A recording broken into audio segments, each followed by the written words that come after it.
In case you couldn't tell, this video is quite a bit late. Yeah, I got a bit demotivated. Anyway. There are two ways in which the newly released Tesla Cybertruck points to the existence of God. Whoa, that's a quick start. And also a very bold claim. How can a car prove the existence of a god, let alone your specific god? That is a very weird claim. But I guess I shouldn't be too quick to judge the argument, and should give this my due diligence and give it an honest listen. Hi, I'm Keegan Rennie, and I am an atheist. I know, how terrifying. Since the internet's genesis, there have been people arguing for and against the existence of God, and many people have dedicated their online presence to such a discussion. One such person is this fellow right here, Cameron from Capturing Christianity, who makes plenty of videos trying to argue against atheists and for Christianity, often in very interesting ways, to say the least. This is such an absurd argument for God that it's so obviously engagement bait that I kinda have to fall for it if it gives me content. And it has! So let's actually take a look at what he actually has to say. Alright, so the Cybertruck points to God in two distinct ways. The second way is actually stronger than the first, so you want to stick around for both. Damn it, I guess I'm gonna fall for even more engagement bait because I really want to know what both arguments are. Anyway, continue. But the first way that the Cybertruck points to God is that the Cybertruck is beautiful and God's existence is required for beauty. What? That is such a profoundly arrogant claim that it genuinely baffles me that anyone could possibly believe it suggests that a god exists. No! Obviously beauty does not necessitate a god. That's ridiculous! What about beauty requires a god to be behind it? Wow, we're already off to a strong start, aren't we? I already know you have some objections, but just hear me out, okay? Here's the outline of my first argument. Number one, some things are beautiful. The Cybertruck is beautiful. 2, if God does not exist, it's very surprising that anything beautiful exists. 3, if God does exist, it's not very surprising that anything beautiful exists. 4, so beautiful things provide strong evidence for God. Those are all very presumptuous premises. If your first premise is that some things are beautiful, which I can honestly get behind, however, beauty is subjective, so the argument will falter to the fault of one of the premises being almost entirely subjective. Your second premise is, if God does not exist, it's very surprising that anything beautiful exists. Which is not so easy to believe. Why would it be surprising for beautiful things to exist without a God? That seems like a baseless assumption. I think this argument falls to the begging the question fallacy, which becomes easier to see with premise 3. If God exists, it's not very surprising that anything beautiful exists. You already believe that God exists, and believe that he created everything beautiful, so you see everything beautiful as evidence for God. The problem with this is that you're putting the cart before the horse. You can't start with the conclusion and look for evidence that supports it. That's why you think it's surprising that anything could be beautiful devoid of the existence of a God. Your conclusion that beautiful things provide strong evidence for God suggests that this is supposed to be an inductive argument for God's existence. So if all of the premises are true, the conclusion is likely true. This leaves a lot of room for ambiguity, so no, even if we accept all of the premises, it wouldn't even be that strong of evidence for the existence of a god. It would be a stronger argument if you went for a deductive approach, that was more along the lines of, only if God exists can beautiful things exist. Beautiful things exist, therefore God must exist. But I think you realize you can't make that argument because obviously beauty doesn't necessitate a god, so you rely on the ambiguity that it would be surprising if beautiful things exist without God. But I think you clarify some things, so I'll let you continue. If you're not persuaded by this argument, that's okay. As I say, the second one's a lot stronger, so just stick around at least until that second argument. But let me just say a couple things in defense of this first argument. So the premise that a lot of you are probably thinking about attacking is premise 1. No? That's such a weird thing to think. Why would the first premise be the most divisive? Don't most people believe that beauty exists? Sure, beauty is subjective, but that doesn't disprove premise 1, and I don't think many of us believe that it does, or that it's a huge problem to begin with. Some of you very likely and very wrongly think that the Cybertruck is ugly. It is. You can think that the Cybertruck is beautiful, that doesn't matter. All that proves is that you're weird. But note, the Cybertruck could be ugly and the first premise still be true. I'm using the Cybertruck as one example of beauty, but I could easily cite other examples like beautiful sunsets or Muhammad Hijab's smile. These things are objectively beautiful, and there's not a single thing that any of you could say that would convince me otherwise. It doesn't matter what we use as an example as long as we can agree that there are some beautiful things that exist. Why is this such a big contention? Another objection you might have is that beauty is not objective.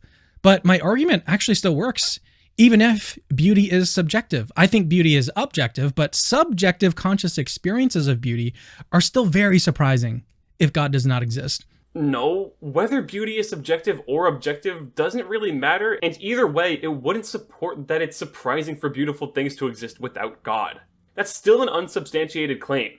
Instead of trying to argue for the first premise, why not argue for the actually important premises that require more evidence? Let's think about this. We would never, and I mean never, expect subjective experiences of beauty to suddenly pop into existence from random configurations of physical objects. Why not? I'm having a hard time taking this argument seriously. No one goes around looking at like dust floating in the air thinking, I wonder if that dust is having a conscious experience of beauty right now. What? No! Of course we're not thinking that. Dust isn't a conscious being. Beauty is in the eye of the beholder. It needs to be conscious to experience beauty. Why are we talking about this? Besides, wouldn't it make more sense to think that God would have made everything beautiful? Like, what was he thinking when he made the Mola Mola sunfish? He must have been high out of his mind while coming up with this thing. Anyway, this is so irrelevant to the argument. Can we please get back on track? Given atheism, where the foundation of reality is mindless, there's absolutely no reason to think that there would be any genuine conscious experiences of beauty. Wouldn't it be exactly the opposite? This might be very bold of me to say, but wouldn't it make more sense for beauty to exist in a mindlessly made universe, since what we think of beauty is a socially constructed idea? There is no divine aspect that determines whether something is beautiful or not, so why must some sort of divinity exist in order for us to perceive things as beautiful? It doesn't make sense. Beauty is just a sensation we have in our brains. It is something we prescribe to objects or people or even ideas. Nothing is beautiful until we describe it as such. This is one of the biggest reasons this argument doesn't make sense. You're trying to use a socially constructive prescriptive trait in order to support the idea there is a definitive divine being that all beauty comes from, despite the fact that beauty is not definitive itself. From mindlessness, mindlessness comes. I have no reason to believe this. In fact, this is just another fallacy. The fallacy of division. You're trying to assert that if our universe is mindless, then that must mean that everything that is a part of our universe must also be mindless. This is fallacious. For example, say I'm eating a burger and it tastes really bad. And I mean, it is absolutely disgusting. Does that mean that every part of the burger is disgusting? No, of course not. I love the tomatoes, I just hate the blue cheese in it. You see what I'm saying? What is true of the whole universe does not make true of a part. This brings me to the second and third premises in my argument. God's existence makes the existence of beautiful things way more probable than it would otherwise be. God values beauty and therefore has reason to bring about beautiful things. Again, if this is true, then why is there so much filth in our world? Is it because of Satan? Well, that can't be true. Me and Satan are tight. I know him. He'd never do such a thing. Oh, what's that? Wait a minute. He just told me he made blue cheese. That was him. But still, and beyond that, this goes back to the whole begging the question thing. You're saying God admires beauty, so he has reason to make beautiful things. So, to you, beauty seems like evidence for your God. But if we think about this reasonably, if we do not already assume that your God exists and has the motives you say it does, would beauty be evidence of your God? No, it would not. God therefore also has reason to bring about creatures that can experience beautiful things. I believe that's a non sequitur. Just because he could have brought about beautiful things does not then logically follow that he would make conscious beings to experience them. Once again, it makes even less sense once we consider that some things are beautiful to some people, i.e. how you think the Cybertruck is beautiful when most people, normal people, know that it is not. Why would God create beautiful things only to have them cause division amongst his people? But if God does not exist, there's very little reason to think the universe would be populated by beautiful things. Moreover, there's very little reason, as I've already argued, that the world would be filled with billions of minds that can have conscious, subjective experiences of beauty. I actually believe that it makes more sense for us to experience beauty the way that we do in a mindless universe. Think about it. If we're all just products of our universe and our planet who are as flawed as we are, then we should expect to experience beauty the way that we do. If we truly did come about by natural processes in which pattern recognition was beneficial to our survival, then things such as beauty would make sense the way that we perceive it. Nothing is beautiful. We only perceive things as beautiful based on our own preferences, experiences, and cultures. I would not expect this chaotic nature of beauty to be the case if there was a god who designed things to be beautiful.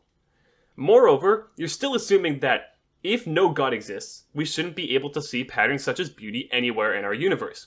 We really have no reason to believe this to be the case unless we already start with the conclusion that your god exists and had the motivation to create beautiful things and that he wanted us to experience that beauty.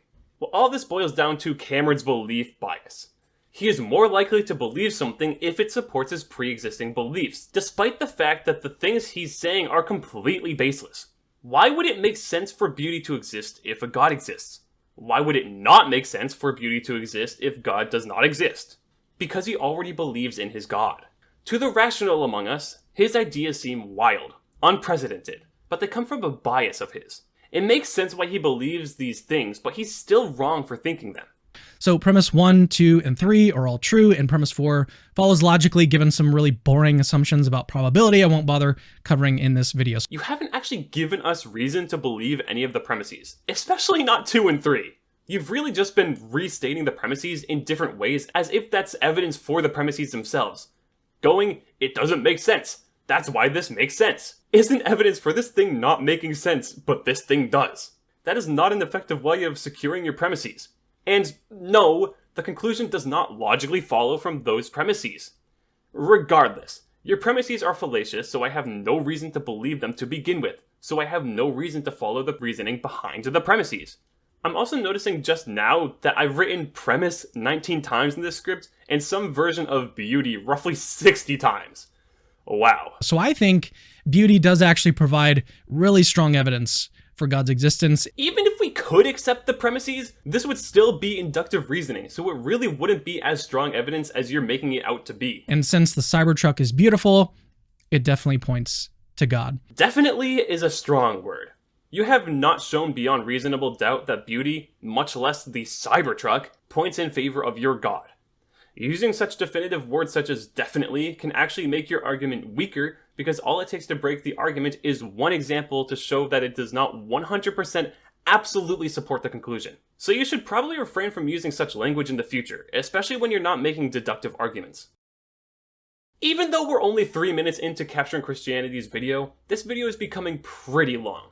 We only got through the first argument he had, so I assume the next 10 minutes is filled with him supporting the second argument, and I know I only tackled what he considered the weaker argument, but I still feel like I sufficiently explained why it is not a good argument, so I'm just gonna leave the video here. If you like this video and would like to see similar content, be sure to give this video a like and subscribe. This is the type of content I like to put out. I'm actually going to take a page out of Vice Rhino's book and use this part of the video to respond to a comment I have received.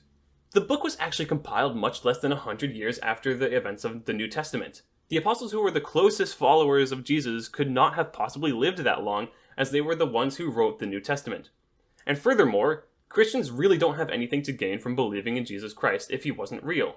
Like it or not, nobody else have sacrificed their lives for a fake person as much as Christians have in history thousands of times. A bit interesting for someone who never existed, no? It suggests that we believe in him firmly and without a doubt. That must mean something. I wasn't claiming that the apostles wrote the books hundreds of years after the events they were talking about.